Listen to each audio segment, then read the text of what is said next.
Welcome to the Intentional Awakening Podcast with your hosts, Kathy Brewer and Terry Huberman.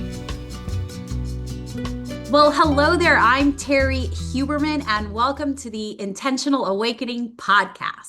And I am your co-host, Kathy Groover. We are so excited to be back with you. And as we start all of our episodes, we have an angel card for today. And I love these drawings. The angel card for the day is exploration. Exploration. Investigate the possibilities, cultivate curiosity and interest, go beyond the known, ask provocative, open-ended questions, and anticipate remarkable, refreshing answers. And it's a little angel with a telescope looking at an island, like on the other side of the card. So, oh my gosh. Interesting that exploration came up because we're going to do a reading for you today. Woohoo! Let's do a reading. I'm ready. Yes, I'm excited. Yes. All right. So I'm going to use this deck, which I think I might have used last time. I don't know if you guys can see it, but it's I don't remember. Okay. I love this deck because I feel like it gives like direction too, which is really nice. So, hey, Kathy, I'm going to pull a card. I'll give interpretation. And then if you want to add anything in or whatever you're downloading or your spidey senses are saying, if you want to. So what is the deck? This deck is called the Power Animal Oracle cards. Oh, great. So for someone that's just listening and not seeing the video, it's Power Animal Oracle cards. Great. Yeah, so these are more oracle cards. They're not tarot cards per se. Mm-hmm. So oracle cards just have tendencies to like give guidance and direction and be a little bit more like specific, I think. They seem to me to be more straightforward and straightforward. Yeah. That's a really good way of saying it. But of course, we always add our twist, and that's why I wanted Kathy of course we to it actually when you're working with another psychic, it's called double linking. Don't know. There's a little fun fact. So we're going to double link for y'all today. Got it. All right. I'm going to pull this card, and the card we get is Swan, which is grace. Appreciate the beauty inside and all around you. And this is the card here. Wow, beautiful. Yeah. So it's really interesting because I don't know if you're listening to this podcast, here's what I'm going to say. This is going to be a timeless reading for you. For when you hear this specific episode, these messages will hopefully resonate with you. But of course, take what does resonate and toss what doesn't. But I wanted to say that like this goes perfectly with the energetic feeling that I've been feeling into in this weekend. If you're on my mailing list, you probably would have gotten the energy temperature check. A lot of us have been through the fire in the past week and a half, it feels like. And so we've come through the other side, but of course, you know, like the, what do you call it? The bird that gets on fire. Oh God, we're talking about birds again. Phoenix. The phoenix. Thank you. The phoenix came through the other side, and now it's time to integrate. Mm-hmm. And a lot of people don't give themselves the time and space to integrate. And so when I'm seeing this swan and I'm feeling into the message of having grace and appreciating the beauty inside and all around you, it's about you integrating the fact that what you just went through actually evolved you and pushed you through. So it might have sucked, like, and it might have been miserable, but now you're in this place where you actually need the effort you have to take right now or that you have to make is more stillness and being slow. And you'll find that things are slower and you might even feel bored. Right? So giving yourself the space to embrace the slowness and embrace it's what it is you're letting your nervous system recalibrate. That's what it is. Yep. So whenever you're hearing this, it's gonna I feel like I want to high five you for getting through the tough, hard part, doing the hard thing. But now it's really important that you give yourself the space to integrate and recalibrate yourself because what it feels like is you'll start to see the synchronicities now of your manifestations coming through. In a previous episode, we talked briefly about how energy works, how it starts off high, fast-moving waves, and then it goes down into more dense waves, so your physical body would feel it. So you are now going to start seeing it with your physical eyes. You'll start seeing signs Mm, that your manifestation is happening, unless you actually get it. Like, oh my gosh, I just, got it. I bought the house, or whatever it was. Yeah. So this is about the grace is allowing yourself to integrate Mm. and let your nervous system rest.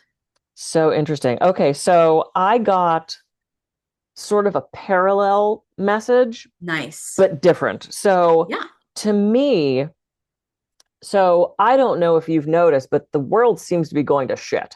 Mm. What's happening in this country, what's happening in other countries, what's happening in California, what's happening in DC, I'm suspecting it'll still all be shit by the time you all hear this. And I'm getting from clients and friends a lot of fear, a lot Mm. of anger, a lot of ugliness, a lot of really heavy feelings.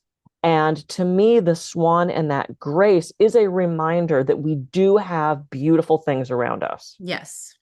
to appreciate the beauty of those positive things. And it could be the smallest thing. Maybe it's your bird, maybe it's the cat, maybe it's the way that tea tastes, maybe it's you see a sunset and you're like, oh my God. Because for us to get sucked into that negativity, that does not help us lift the vibration, that does not help us lift the energy. And it's really hard on our systems. We are Yeah. so bogged down, and that's what they want. They want us to live in a state of fear. That's what terrorism is not about the violence. It's about the threat of violence, so that people live in fear and they stay stuck and they perpetuate this cycle of negativity. So appreciating that beauty around you can be a lifesaver of, I'm not drowning in the muck anymore.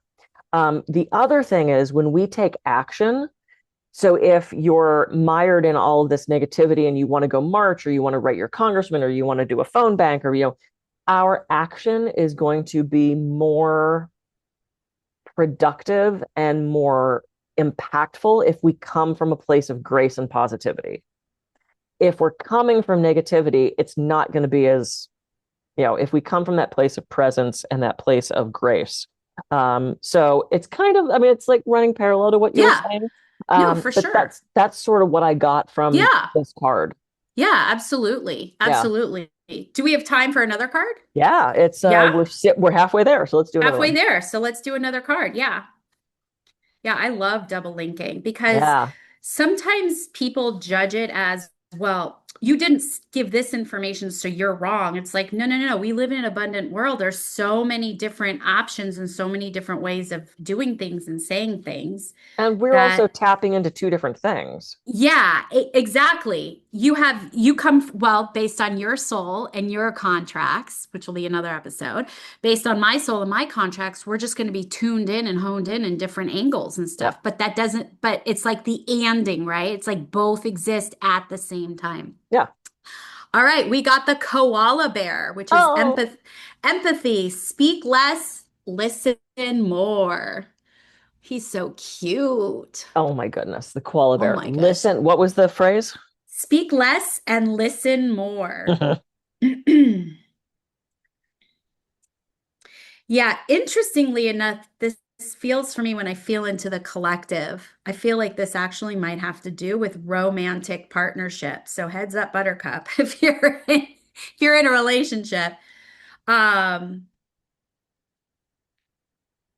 a lot of most of us, I would say in the world, not even just in the States, are in survival mode right now. And so we're very much triggered into me, myself, and I. That's just the nature of how survival mode works, right? Because the ego is trying to protect the human. Okay.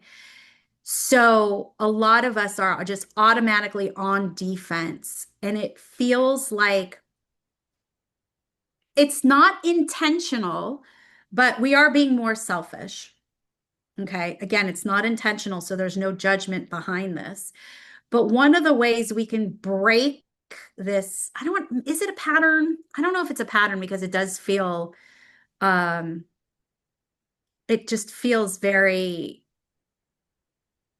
like it's pushed out there, like programmed. You were talking about programmed fear before. Mm-hmm. So like it's this programmed fear. Everybody's in survival mode. We're more selfish, but a way to break that is to, when we're having conversations with our partner, to really listen to what they have to say. Whether it affects you or not, this is about them, their expression and their feeling. Mm-hmm. Right? So I know and I get that right now, each and every one of us are like, okay. I got to protect myself. I have to make sure I have enough money. I have to make sure I have food. I mean, it's literal like survival mode. But with your romantic partner, you chose this partner and they chose you through thick and thin. If you're married, there's contracts, all the things. But to break this pattern is to get out of you and into someone else. Mm-hmm. And so if you can find the presence, like we've been talking in previous episodes, today they're all just kind of like coming in together. Yep. And awareness that in this now moment or this particular moment that you're having this conversation with your partner, that it's about them and not you. How can you make them feel better, feel safer? So that to me is what it feels like. And I kind of feel like this could be a long period. Sorry guys, but I do feel like it could be a period of like maybe 3 to 4 weeks is what's coming up. So, and this is like a universal thing. It doesn't matter where you are. So for the next 3 to 4 weeks, if you can just work on being more aware of how your partner feels and how you can make them feel better, despite the fact that you are being more selfish, which again is understandable why you would be, you're going to actually grow closer and it'll be easier for you guys to get through to the other side. That's the information that I'm getting from Koala. Cool. What this is, I mean, speak less, listen more. I mean, that's the message. But what's coming through for me is this idea of presence and deep listening. Yeah. And when we are talking, we're not listening. And when we're thinking about, oh, I can't wait for them to shut up so I can say, oh, I did that. We tend to be, when we're in conversation and in relationship with someone, so anxious for them to shut up so we can say something. Whether, I have a joke that goes with that, or, and one of the things I've personally been honing is not talking. And I can talk ad nauseum. I do 4-hour workshops. I can talk forever. I've got a joke for everything. I've got a story that goes with everything. I don't always have to share that. And one of the things that I've started saying to myself is, and I encourage my clients to do this, why am I about to say that? Is that for me? Is that for them? Does that move it forward? Is it, what value is coming from my urge to say that thing? And often I won't say it. I'll just let the other people talk. And that is a thing that has come with age and experience and wisdom of realizing I'm not the most important person in the room and I don't need to talk all the time. This is why, and this is so trite, but this is why we have one mouth and 2 ears, right? We can't, I love that. We can't listen if we're not present. You can't hear if you're not here. So if you're thinking about something else and you're not staying with that person or people, then that's the communication's out the window. So to me, it was more this message of practicality and generosity in conversation, which goes along with what you were saying. Sure. So yeah, that's kind of where Koala took it for me. Yeah, I love it. And it's all, it's all so similar and so truth and all the things, right? Yeah. Well, there's different lanes. Exactly. There's different lanes of the same freeway. That's what we're on. So. Exactly. Wow. I love it. Thank you so much for sharing that. Yeah, you too. Cool. Yeah. All right. Woohoo. We're done with another episode. I am Kathy Groover. I can be reached at kathygroover.coach. And I'm Terry Huberman. You can find me at terryhuberman.com. Thank you so much for joining us here at the Attentional Awakening podcast. We so look forward to seeing you next week or talking to you or hearing from you and all the things. next week. We'll see you soon.